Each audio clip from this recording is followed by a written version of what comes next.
berbagai pengalaman dalam kehidupan dalam melayani pekerjaan-Mu Tuhan. Sebelumnya, kami berserahkan dalam kuasa tangan Bapa di sorga, biar Roh Kudus yang memimpin kami, sehingga persekutuan kami suatu hal yang berkenan di hadapan-Mu, nama-Mu dimuliakan di dalamnya Bapa, dan boleh membawa berkat bagi kami semua yang bersekutu bersama-sama pagi hari ini ya Allah. Hamba-Hamba-Mu yang ambil bagian dalam pelayanan, bila urapan kuasa Allah dari tempat yang maha tinggi, kuasa Roh Kudus-Mu melingkupi menyertai, urapi hamba-hamba-Mu, otoritas-Mu wibawa menyertai Bapa. Terima kasih Tuhan, Kau berkati sarana yang kami pakai Tuhan, sehingga semua boleh berjalan dengan baik. Bapa, kami naikkan syukur, kami mulai ibadah pagi hari ini dalam nama Tuhan Yesus Kristus. Haleluya. Amin. Baik, saudaraku yang dikasih oleh Tuhan,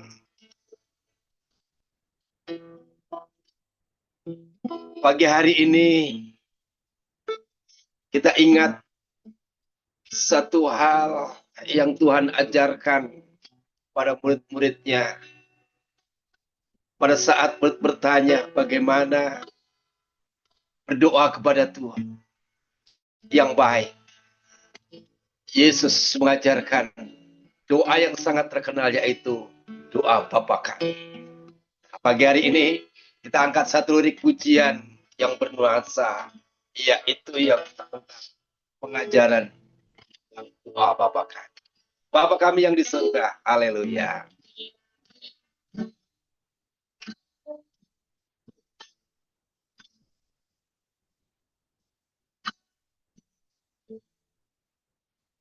Bapa Kami yang ada di surga, dimuliakan namamu. Katakanlah kerjaanmu jadilah di atas bumi seperti di dalam surga.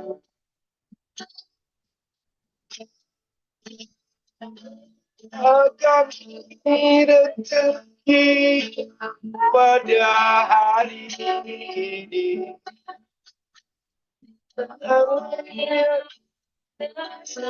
maafkan kami. Kami mengampuni yang bersalah pada kami. Jangan masuk kami ke dalam pencobaan,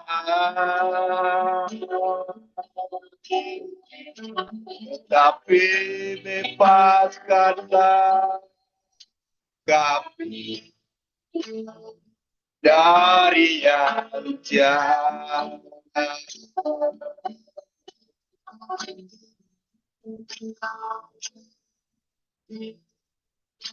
Bapa Kami ada di surga, muliakan namamu.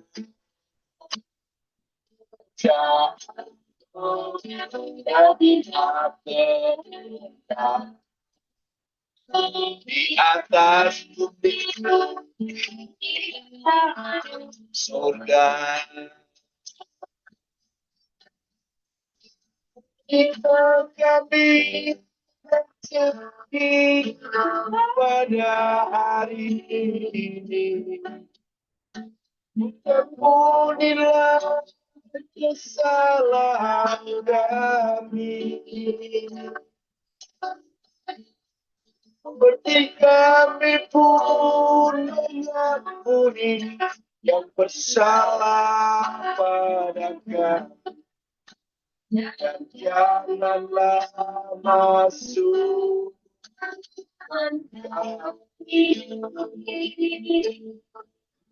ke dalam pencobaan, tapi bebaskanlah kami dari yang jahat.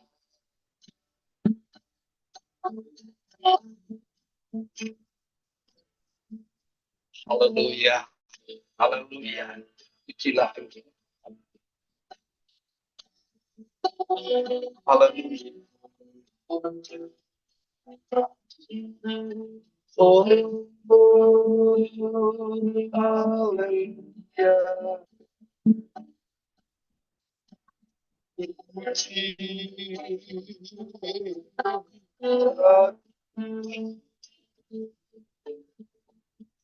Bapa yang baik,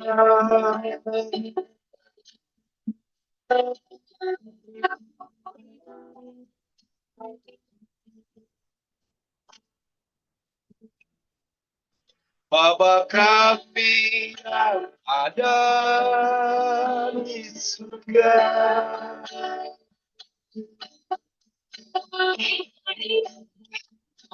dan namamu datanglah kerajaan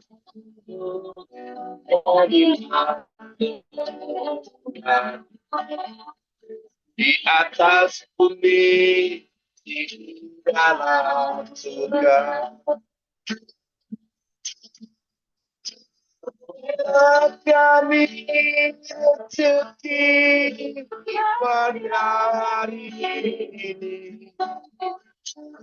Ampunilah kesalahan kami, ketika kami pun mengampuni yang bersalah pada kami, dan jangan masuk ke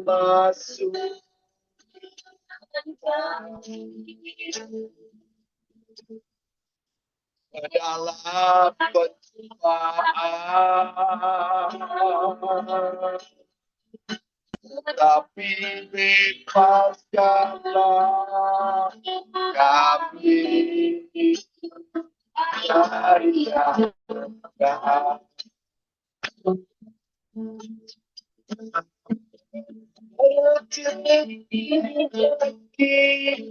Pada hari ini,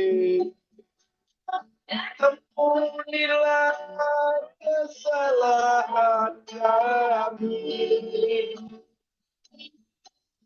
seperti kami pun mengampuni yang bersalah pada kami, dan janganlah masuk dalam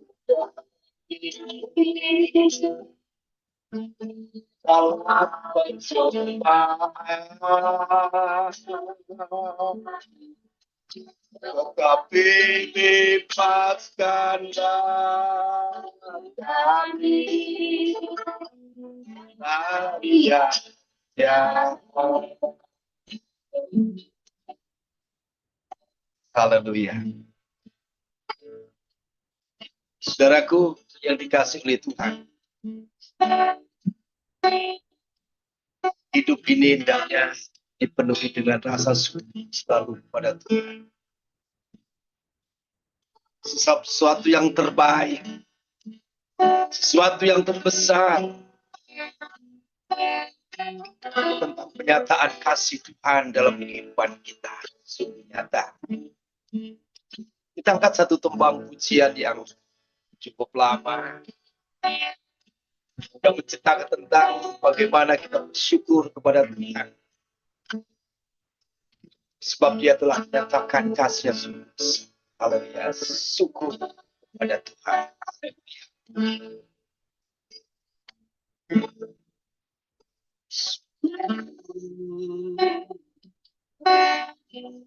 Kepada suku sekedar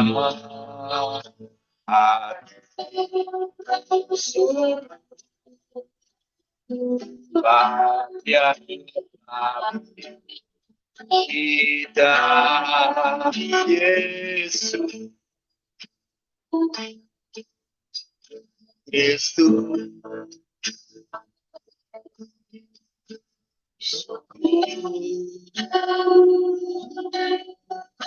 kepada Tuhan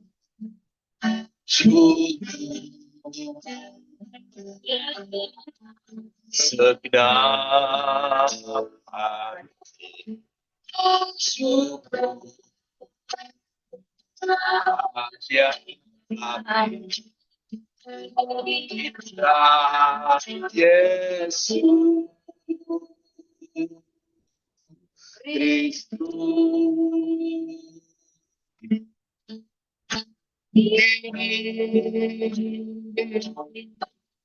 yang lemah kataku kuat dan yang miskin berkataku kaya karena semua yang Tuhan perbuat bagi kita suku ini yang lemah berkataku kuat yang miskin berkata kaya karena semua yang berbuat bagi kita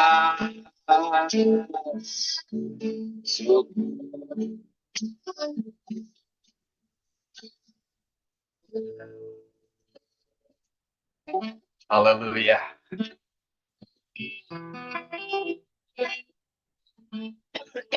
Saudaraku yang dikasihi oleh Tuhan, pujian yang satu ini juga ceritakan kepada kita semua bahwa bagaimana penyertaan Tuhan di dalam kehidupan kita, terutama dalam kita melayani Tuhan, dalam kehidupan kita, dalam rumah tangga. Yesus sungguh menjadi sebuah kekuatan dalam hidup. Ya.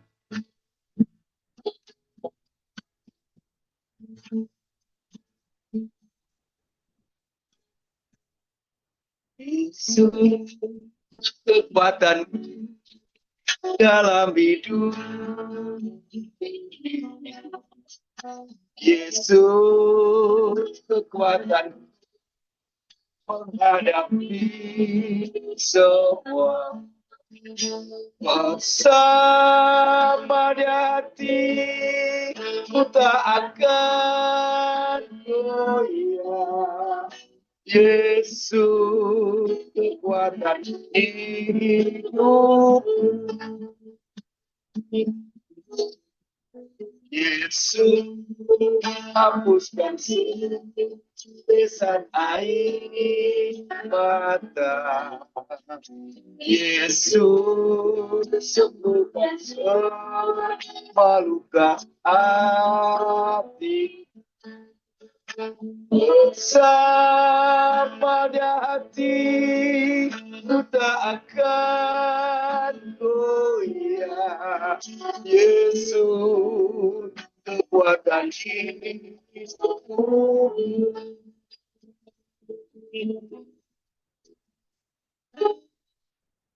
Yesus kekuatan dalam hidup.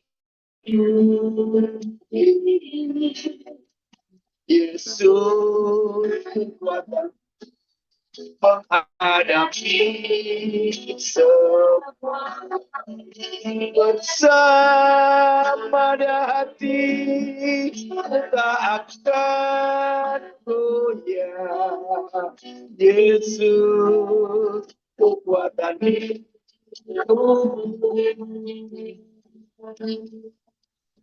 Yesus tetesan air mata, Yesus sembuh meluka hati, bersama hati ku tak akan goyah. Yesus hidupmu.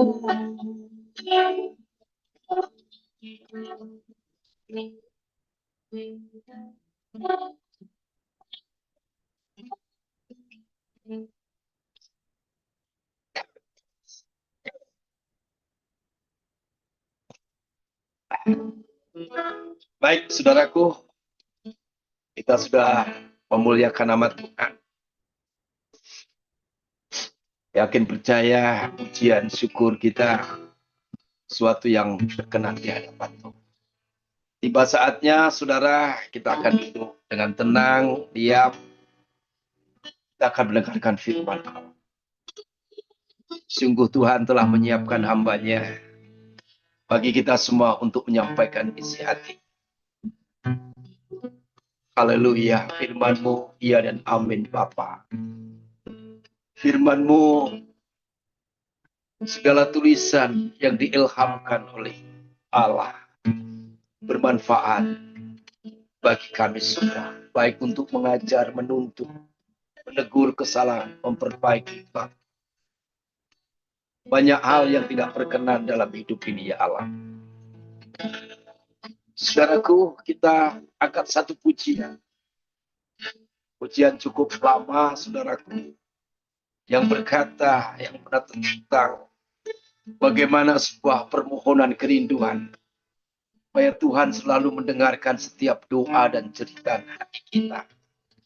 Kalau orang lain Tuhan berkati, kalau orang lain Tuhan dengarkan doanya, Tuhan juga mendengarkan doa kita. Haleluya.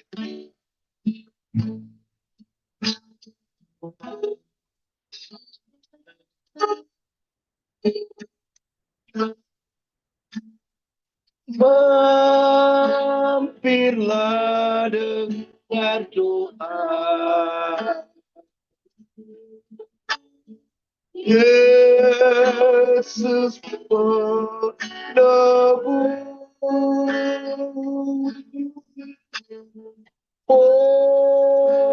Orang lain kau ambil, jangan jalan.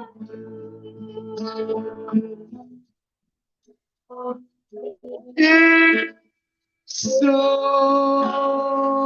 Tuhan doaku,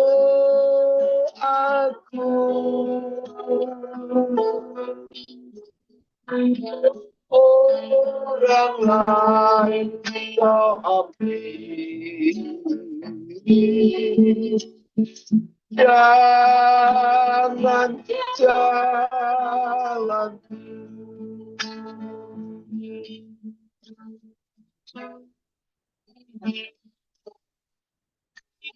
Di hadapan tataran aku menyembah, Tuhan molam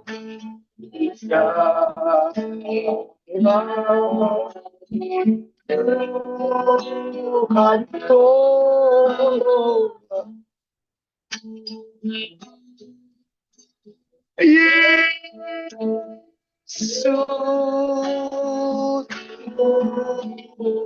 doaku,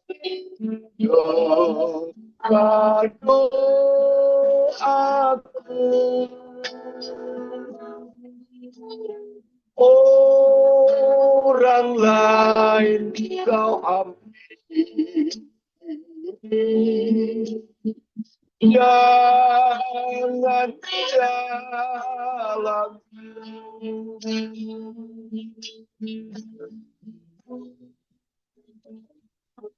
hambanya dipersilahkan selanjutnya untuk menyampaikan kebenaran firman-Nya. Ya, Shalom, terima kasih Pak Eskiel. Nah, mari kita berdoa dengan suara saya. Ya. Kedengaran, Pak? Oke, thank you. Kurang kuat, Pak. Iya, saya baru datang dari Jogja dari malam, capek sekali. Gini, oke lah. Ya. Bapa di surga, terima kasih dan puji syukur. Pada pagi ini Tuhan beri kesempatan kepada sekalian, kepada hamba-Mu untuk bisa menyampaikan kebenaran firman Tuhan di PMB ini Tuhan. Biar Roh Kudus menguasai hati dan pikiran hamba, di tengah-tengah kelelahan hamba, yang memberikan kekuatan secara khusus bagaimana kami menyampaikan firman Tuhan dengan benar dan secara sederhana, yang sesuai dengan Alkitabiah, yang betul-betul dimengerti oleh banyak orang. Kiranya Roh Kudus menguasai hati dan pikiran hamba. Kuasai juga anak-anak Tuhan yang ada di Zoom ini, saat mendengarkan firman Tuhan, mereka boleh membuka hati dan pikirannya, supaya kebenaran firman Tuhan masuk pada hati dan pikirannya, mereka pulang dengan damai sejahtera dari Engkau ya Bapa. Tuhan tolonglah, kuasailah wifi-nya, kuasai internetnya, kuasai listriknya, videonya, suaranya, dan juga ada diskusi-diskusi, semuanya berjalan dengan baik, dan semua kami lakukan adalah ujung-ujungnya untuk memuliakan dan meninggikan nama Tuhan. Berkatilah Zoom ini Tuhan, dari awal pertengahan hingga akhir kami siap untuk mendengarkan kebenaran firman Tuhan. Di dalam nama Tuhan Yesus, saya berdoa dan mengucapkan syukur. Yang percaya katakan amin. Selamat pagi, salam semuanya. Salam Bapak. Salam. Terima kasih pada Tuhan, terima kasih pada Pak Amir yang memberikan kesempatan pada saya untuk bisa berkhotbah pada pagi ini, walaupun tadi malam cukup mendadak, saya baru pulang dari Jogja, saya baru membuka WA kira-kira setengah 10, baru saya tahu bahwa disuruh khotbah, tapi apapun keadaannya pada waktu kita terima pelayanan, kalau ada waktu pasti harus kita terima, karena itulah konsekuensi sebagai anak Tuhan, tidak boleh menolak pelayanan selama itu masih bisa dilakukan, saudara. Saudara, pada pagi ini kita akan mengambil suatu judul atau suatu panggilan Tuhan atau penjala ikan menjadi penjala manusia, saudara. Mari kita baca dalam kitab Matius 4, 18 sampai 22. Mungkin Pak Eski bisa membacakan ayat ini, Pak. Minta tolong, Pak. Matius 4, 18 sampai 22.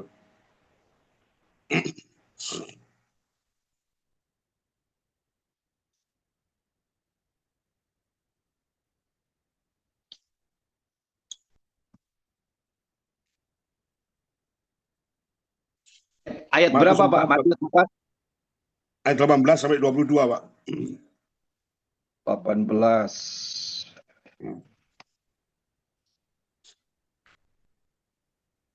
Sekali ya. Matius pasal yang keempat, ayat 18 dan seterusnya. Iya. Dan ketika Yesus sedang berjalan menyusur danau Galilea, ia melihat dua orang bersaudara, yaitu Simon yang disebut Petrus dan Andreas saudaranya. Mereka sedang menebarkan jala di danau, sebab mereka penjala ikan. Yesus berkata kepada mereka, "Mari ikutlah aku, dan kamu akan kujadikan penjala manusia." Lalu mereka pun segera meninggalkan jalannya dan mengikuti dia. Dan setelah Yesus pergi dari sana, dilihatnya pula dua orang bersaudara, yaitu Yakobus anak Zebedeus dan Yohanes saudaranya bersama ayah mereka Zebedeus sedang membereskan jala di dalam perahu. Yesus memanggil mereka dan mereka segera meninggalkan perahu serta ayahnya lalu mengikut dia. Terima kasih Pak Yeskel. Oke, Saudara, Pak. khotbah ini adalah judulnya penjala ikan menjadi penjala manusia, saudara. Saudara, ada 2 perikop, ada 3 perikop, ada 4, saudara. Saya coba untuk membahas secara eksposisi, saudara. Yang pertama adalah panggilan Tuhan Yesus, saudara. Itu ada ayat 19. Dan kedua, orang-orang yang dipanggil Tuhan Yesus itu siapa? Itu ayat 18 sampai 21, saudara. Dan yang ketiga, bagaimana sikap kita terhadap panggilan Tuhan Yesus, itu ayat 20 sampai 22, saudara. Yang keempat adalah makna khotbah apa yang saudara petik pada pagi ini, Tuhan, dalam kehidupan sehari saudara. Mari kita bahas satu persatu secara singkat, saudara, nanti bisa banyak diskusinya, saudara. Yang pertama adalah panggilan Tuhan Yesus. Saudara, dalam ayat 19 dikatakan, ikutlah aku, saudara. Kalau saudara menjadi pengikut Kristus, saudara, pastikan bahwa saudara bukan jadi pengikut suami atau pengikut istri, pengikut orang tua atau pengikut teman, apalagi pengikut pendeta, saudara. Ataupun pengikut merek atau ajaran gereja-gereja tertentu, saudara. Tetapi menjadi pengikut Kristus secara konsisten, saudara. Saudara, memang agama Kristen tidak pernah menyelamatkan dan seluruh agama di dunia tidak akan pernah menyelamatkan, saudara. Orang yang beragama Kristen, saudara, belum tentu mengalami keselamatan, saudara. Belum tentu pengikut Kristus, saudara. Tapi pengikut Kristus pasti dia agama Kristen, saudara. Dan seorang pengikut Kristus, saudara, harus, saya katakan harus, saudara, harus percaya bahwa Yesus adalah Tuhan, satu-satunya Tuhan dan Juru Selamat, saudara. Karena inilah doktrin dasar, saudara. Bahwa kita sebagai pengikut Kristus harus menerima Yesus Kristus sebagai Tuhan dan Juru Selamat. Saudara, saya tidak tahu saudara sudah dibaptis berapa kali, saudara. Saudara menjadi pelayan Tuhan, bahkan menjadi hamba Tuhan pun, majelis pun, saudara. Tapi kalau hati saudara sebetulnya bukan tidak percaya pada Yesus sebagai Tuhan dan Juru Selamat satu-satunya, saudara, saya anggap bahwa saudara bukan menjadi pengikut Kristus. Saudara, kalau juga saudara percaya pada Tuhan Yesus, saudara tidak mungkin memberitakan Injil itu, mengatakan Yesus hanya sebagai dokter, sebagai pemberi berkat atau mujizat atau memberi kekayaan dengan istilah ada teologi kemakmuran, saudara. Saudara, Injil harus diberitakan secara seimbang, saudara. Dia juga sebagai dokter, tapi dia juga sebagai juru selamat, saudara. Dua-dua harus diberitakan dengan serius, saudara. Karena saya lihat ada banyak pendeta yang di atas mimbar, saya lihat sendiri dan saya dengar sendiri, dia mengatakan bahwa Yesus Kristus bukan satu-satunya jalan, saudara. Terutama orang-orang liberal, saudara. Ada banyak jalan menuju ke Roma, ada banyak jalan menuju ke surga, dia. Bukan hanya melalui Yesus Kristus. Dia mengatakan Alkitab itu bukan firman Tuhan. Dia mengatakan Alkitab itu mengandung firman Tuhan. Itu ada banyak orang-orang liberal muncul di sana, saudara. Sehingga saya tekankan di sini, saudara, bahwa Yesus Kristus adalah satu-satunya jalan dan juru selamat. Itu adalah harga mati. Tidak boleh ditolak dengan ajaran apapun, aliran agama apapun, apakah tidak bisa, saudara. Karena adalah satu dasar kekristenan, saudara, yang saudara harus terima, saudara. Saudara harus banyak belajar firman Tuhan, saudara. Kalau saudara mengatakan saudara cinta pada Tuhan, saya yakin saudara juga pasti cinta pada firman Tuhan, saudara. Saya juga akan meragukan kalau saudara mengatakan dalam mulutnya saya cinta Tuhan, tapi sudah banyak belajar firman Tuhan, saudara menjadi orang yang malas, saudara. Saya kok ragu-ragu, ya. Karena ini satu paket, saudara. Dua mata sisi uang yang tidak dapat dipisahkan, saudara. Nah, kalau kita mengatakan kita cinta Tuhan, kita memelayani Tuhan, saudara juga saudara pasti banyak belajar firman Tuhan, cinta pada firman Tuhan, saudara. Dan juga saudara kalau jadi pengikut Kristus, saudara ada satu persekutuan yang indah dengan Tuhan. Karena sesuatu yang begitu penting dalam saudara lakukan, mengenal Yesus secara serius, saudara. Yang Yohanes 15 ayat 1-8, saudara harus memancap pada pokok anggur yang benar, saudara. Itulah pengikut Kristus, saudara. Dan yang keempat, saudara, kalau saudara menjadi pengikut Kristus, saudara menjadi taat, saudara. ketaatan paling penting, saudara. Saudara percuma saudara memberikan firman Tuhan, kalau saudara tidak punya ketaatan pada Tuhan Yesus. Saudara. Iman harus dibuktikan dengan perbuatan baik. Itu ketaatan. Saudara. Saudara mentaati firman Tuhan, itu berarti membuang dosa semaksimal mungkin. Saudara. Bukan berarti orang Kristen tidak bisa jatuh pada dosa, tidak kebal pada dosa, dia tidak kebal. Tapi dengan dia sebagai pengikut Kristus, semaksimal mungkin dia harus membuang dosa dengan serius, saudara. Walaupun kita tidak pernah menjadi orang yang sempurna, saudara. Orang Kristen bisa jatuh dosa, tapi tidak mungkin hidup pada dosa, saudara. Dan orang Kristen harus mempunyai suatu hubungan yang indah dengan Tuhan, saudara. Saudara, itu yang pertama. Saudara. Yang kedua, menjadi penjala manusia, saudara. Saudara, ada banyak kesamaan antara penjala ikan dan penjala manusia, saudara. Saudara, penjala ikan tuh, saudara, nggak tahu saudara sini ada banyak orang mau senang mancing apa enggak, saudara. Kalau saya diajak teman saya mancing, saudara, penjala ikan tuh tidak bisa menunggu supaya ikannya datang, saudara. Tapi harus pergi di mana tempat itu ada banyak ikannya, saudara. Saya memang bukan hobi mancing, tapi sering saya diajak teman saya, kalau mancing itu kita harus pergi ke daerah mana ada ikan-ikannya banyak. Bahkan jenis ikannya pun tertentu tempatnya. Sehingga kita tidak bisa menunggu pada waktu kita mancing. Supaya ikan itu datang pada kita, enggak. Kita juga harus datang pada ikannya itu. Demikian juga sebagai penjala manusia, saudara. Saudara tidak bisa menunggu di gereja tok, saudara. Sekedar menunggu orang datang ke gereja, baru ada penjumlahan pada kuantitas daripada gereja. Gereja harus ada keseimbangan, dari segi kualitas juga diperhatikan, dari kuantitas juga diperhatikan. Dengan cara penginjilan di luar gereja. Puji Tuhan kalau ada orang datang ke gereja. Tapi kita sebagai anak Tuhan, saudara, penginjilan tidak dilakukan hanya di dalam gereja. Di Amanat Agung Matius 28:19 dikatakan pergilah. Berarti pergilah, saudara, pergi di luar gereja, saudara. Saudara tidak bisa cuma sekedar ke gereja saja mengharapkan orang banyak datang. Penginjilan adalah satu amanat agung yang dikatakan oleh Tuhan Yesus bahwa saudara harus pergi untuk memberitakan Injil, saudara. Ini perintah Tuhan, saudara. Makanya PMD itu saya senang sekali penginjilan di desa-desa, karena penginjilan itu harus dilakukan pada setiap orang yang percaya pada Tuhan Yesus.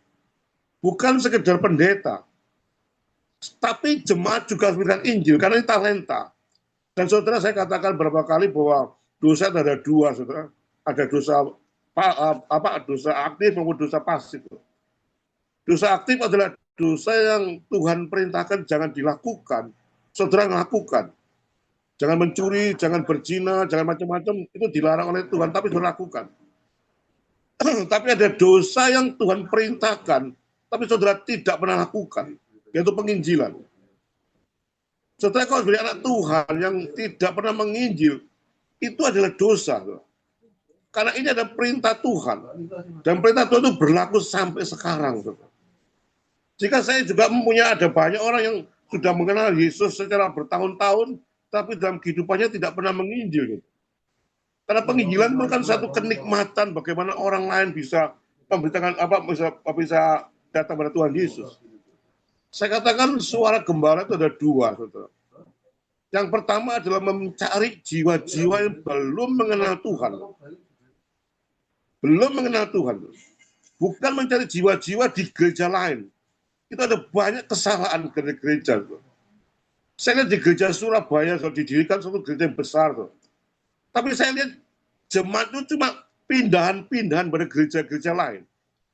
Istilah saya ada gereja vacuum cleaner. Itu bukan penginjilan, saudara. Itu pendatang ngawur, saudara.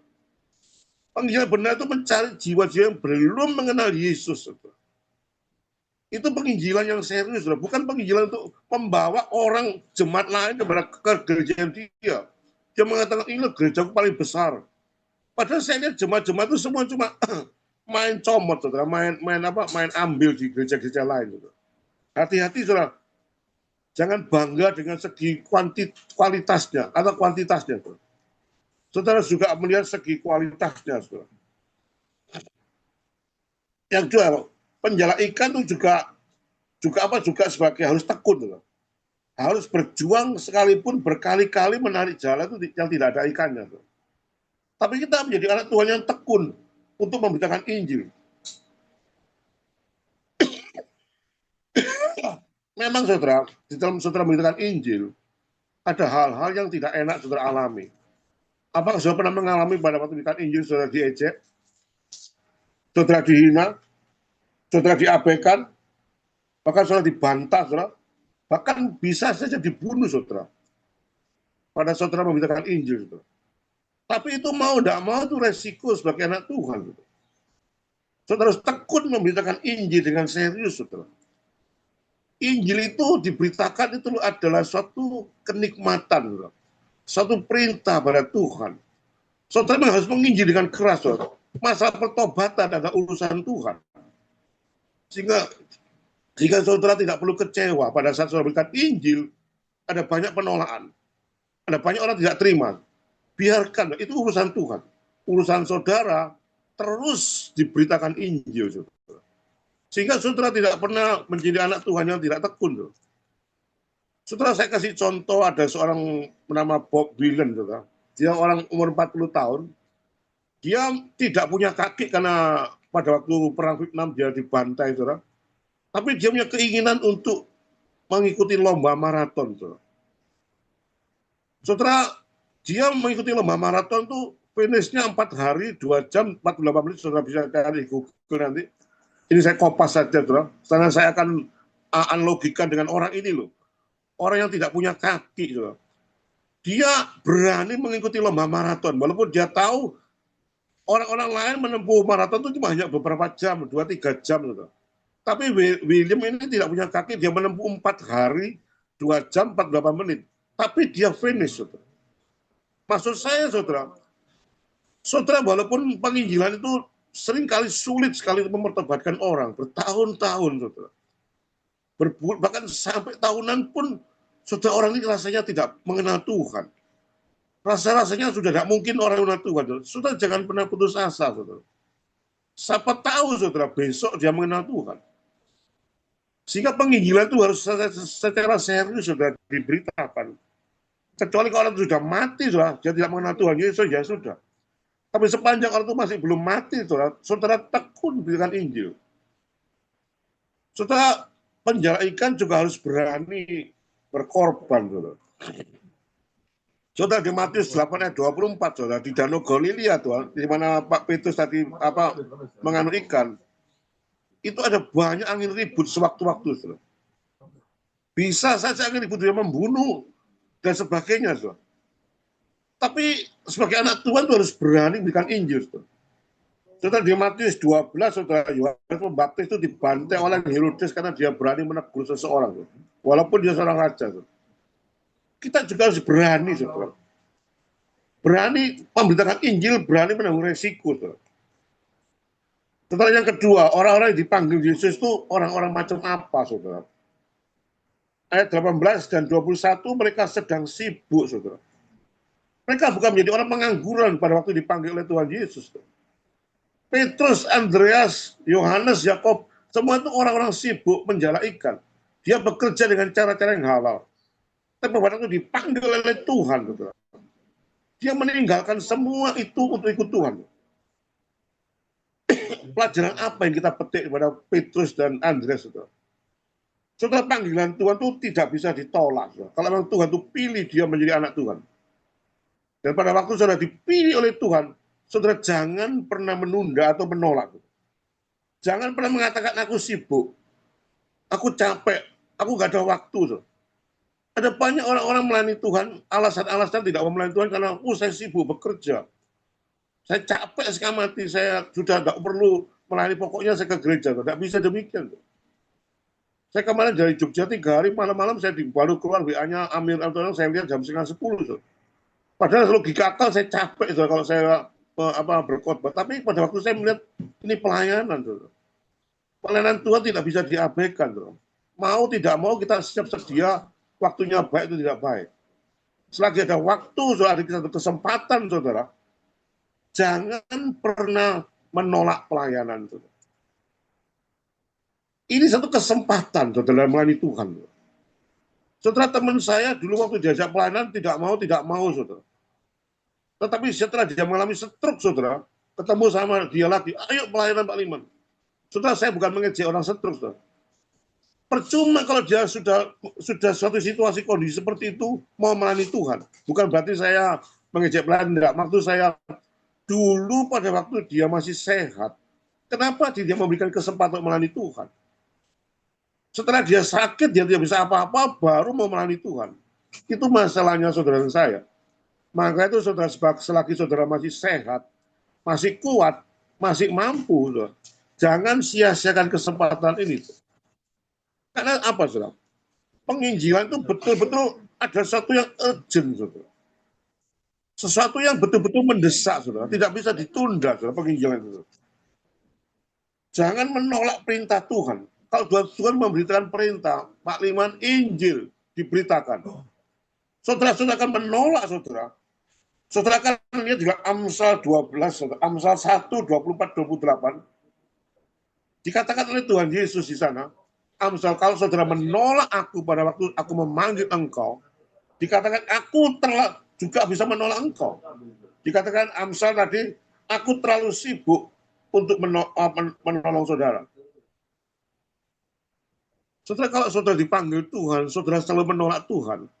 Sewaktu-waktu saudara butuh Tuhan, Tuhan juga bisa berkata pada saudara, aku juga sibuk menolong saudara. Itu ada kata-kata Amsal, bukan kata-kata saya. Itu.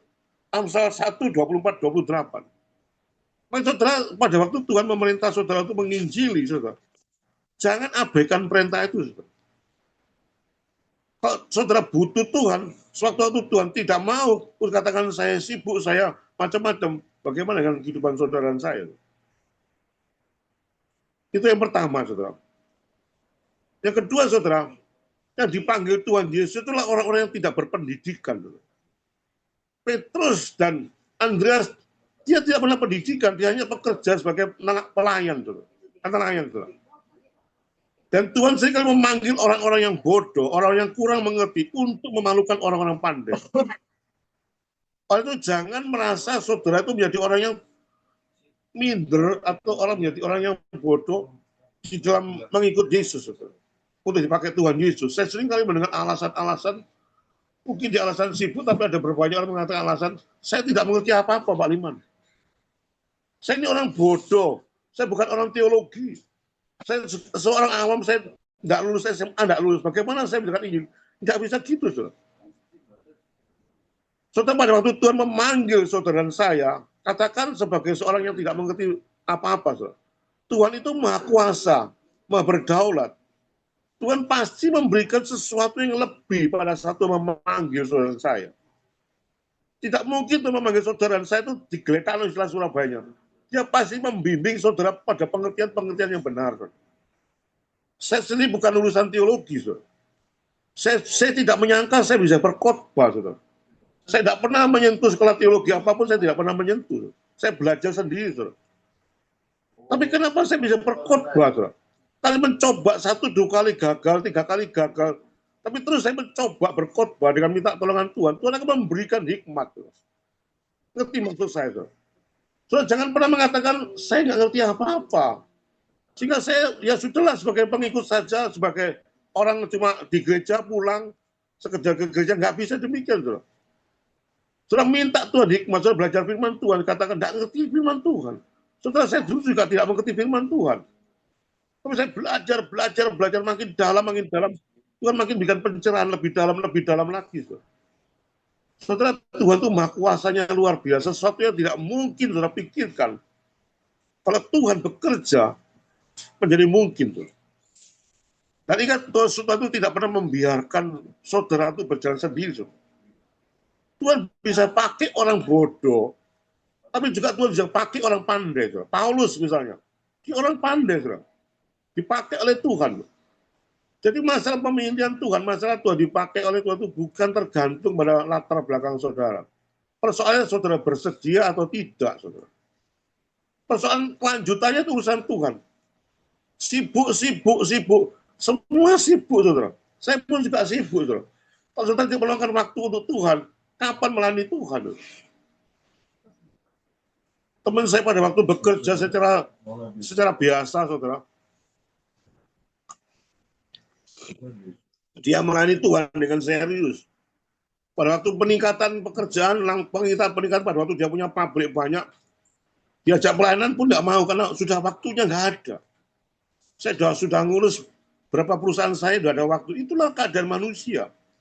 Sehingga sudah minta pada Tuhan pada waktu saudara menghadapi sesuatu yang tidak enak, minta pelayanan Tuhan berkati, setelah diberkati begitu banyak, saudara seringkali meninggalkan Tuhan. Inilah saya alami banyak di dunia seperti itu, banyak ada teman-teman saya demikian loh. Pada waktu dia miskin, dia waduh cinta Tuhan, perpuluhan rutin sehingga mati. Begitu dia besar, saudara pun bisa besar, dia tidak pernah apa-apa bertindak. Katakan, mana perpuluhanmu? Loh Pak Liman, saya penghasilnya kira-kira sampai 1 bulan kan 10 miliar. Perusahaannya banyak. Kalau per bulan 1 miliar, waduh, bagaimana bisa mengeluarkan 1 miliar? Padahal dulu pada waktu dia tidak punya, dia penghasilan cuma 10 juta, 5 juta, dia berikan 1 juta.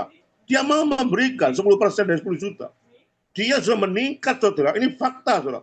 Dia sudah menghadapi sesuatu yang begitu besar jumlahnya. Dia menjadi eman untuk Tuhan. Berapa banyak orang seperti itu, saudara.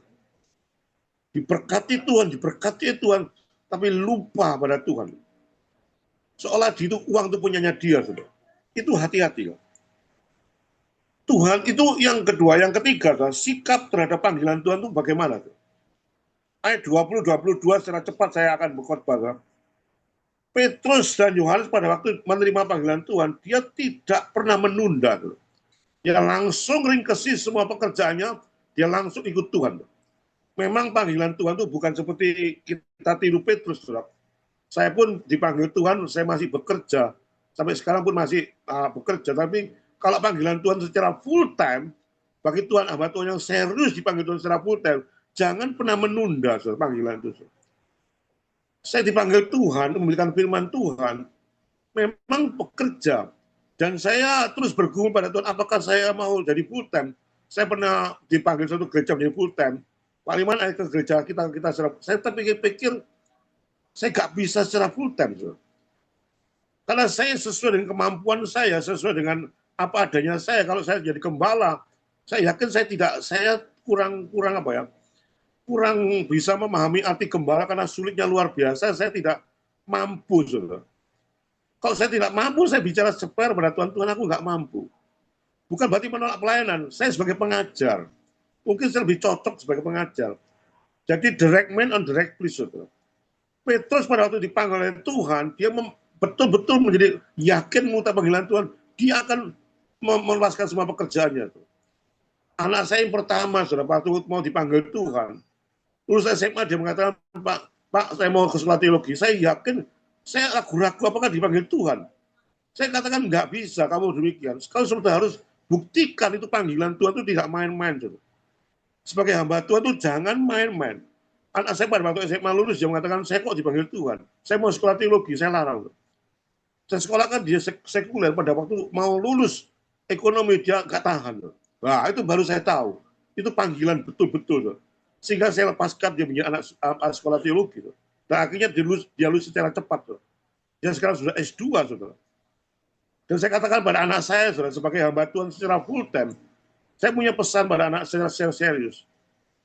Kamu kalau sudah menjadi hamba Tuhan secara full time, saya katakan, saudara, kamu tidak mungkin kaya. Itu pesan saya secara serius.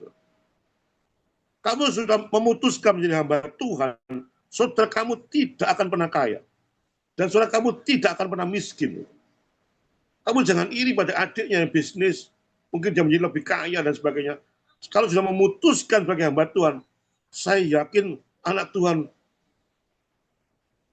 tidak, saya bukan katakan anti orang kaya, tapi anak Tuhan betul-betul saya yakin dia tidak mungkin kaya. Karena blessed to the blessed. Saudara. Kalau hamba Tuhan sudah di Surabaya, ada banyak hamba Tuhan memakai Lamborghini, memakai macam-macam, saya yakin tidak pantas. Saudara. Ngapain sih dia memakai Lamborghini? Jual aja Lamborghini, banyak di desa-desa itu membutuhkan dana-dana. Itu yang saya maksud. Saudara. Sehingga saudara, hamba Tuhan tidak mungkin kaya. Cukup, saudara.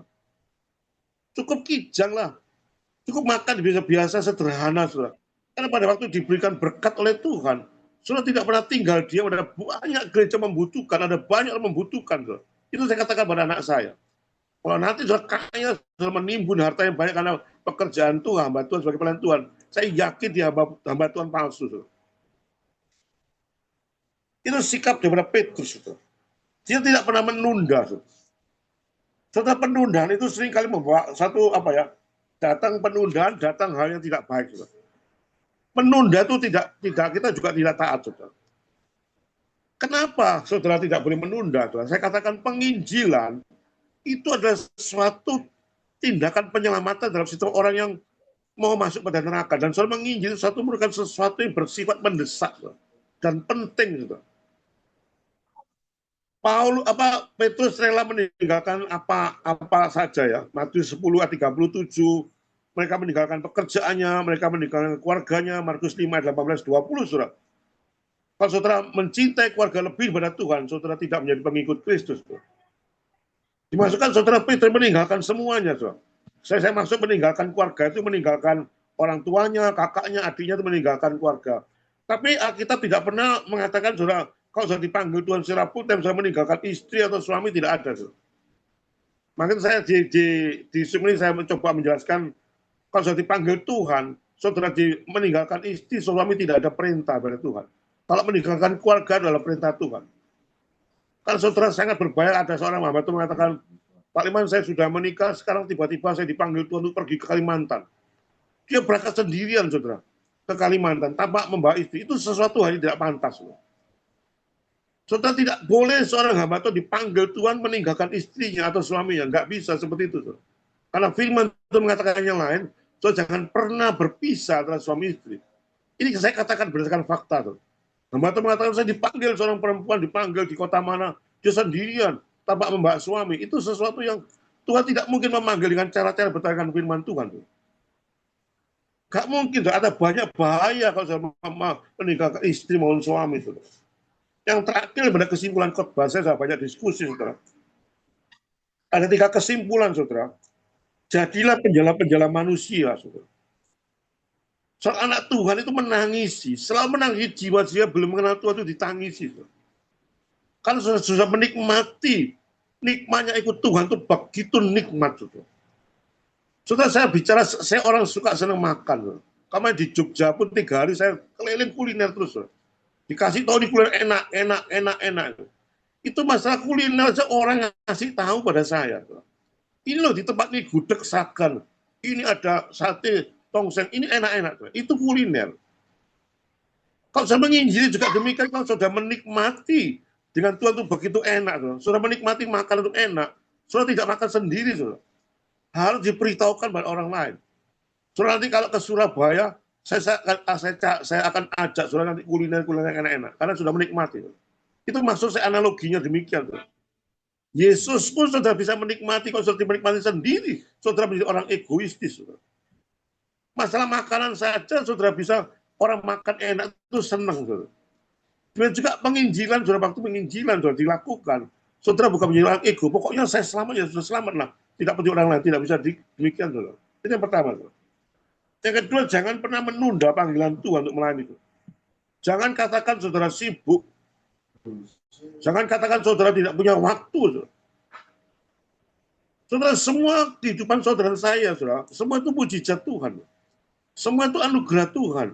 Semua itu pemberian Tuhan. Saudara bisa tidur, saudara bisa makan, saudara bisa BAB, saudara bisa kencing, saudara bisa bekerja. Semua itu ada anugerah Tuhan. Tuhan meminta waktu, saudara, sedikit aja penginjilan, saudara, ngamuknya luar biasa, dia ada waktu. Ini perusahaan saya tidak bisa ada waktu. Saudara, perusahaan itu perusahaan Tuhan. Saudara, jangan pernah menunda pada waktu saudara melayani Tuhan. Terus giat di dalam melayani Tuhan. Yang ketiga, terakhir, jangan memakai alasan. Saudara. Jangan banyak alasan untuk tidak melayani Tuhan. Bersiap sedialah waktunya baik atau tidak baik. Saudara harus punya semangat untuk melayani Tuhan. Dan itulah perintah Tuhan. Saya katakan penginjilan adalah perintah Tuhan. Saudara tidak melakukan penginjilan, saudara adalah orang yang berdosa. Dan saudara jangan main-main dengan dosa ini. Tuhan bisa hajar sewaktu-waktu kalau saudara tidak mau melakukan perintah Tuhan. Bila firman Tuhan membuat saudara sadar bahwa penginjilan adalah sesuatu yang begitu penting. Peduli pada desa, sesuatu yang begitu penting dilakukan. Bila Tuhan memberkati waktu yang singkat ini membuat saudara sadar bahwa saudara mau tidak mau harus melakukan penginjilan dengan baik. Amin, saudara. Mari kita berdoa, saudara. Bapa di surga, terima kasih dan puji syukur Tuhan, hamba di tengah-tengah kelelahan hamba, di tengah-tengah kesehatan hamba, Tuhan beri kesempatan pada hamba untuk menyampaikan firman Tuhan. Mereka menyampaikan firman Tuhan secara sederhana, sehingga mudah dimengerti oleh banyak orang. Bila acara-acara terus selanjutnya diskusi-diskusi bisa berjalan dengan baik, apa yang kami lakukan semua itu memuliakan meninggikan nama Tuhan. Penginjilan adalah sesuatu yang penting harus kita lakukan sebagai anak Tuhan itu tertancap pada hati mereka masing-masing. Terima kasih Bapak, berkati semua ini Tuhan, berkati nanti diskusinya, semuanya berjalan dengan baik. Di dalam nama Tuhan Yesus, semua berdoa dan mengucapkan syukur. Amin. Saya serahkan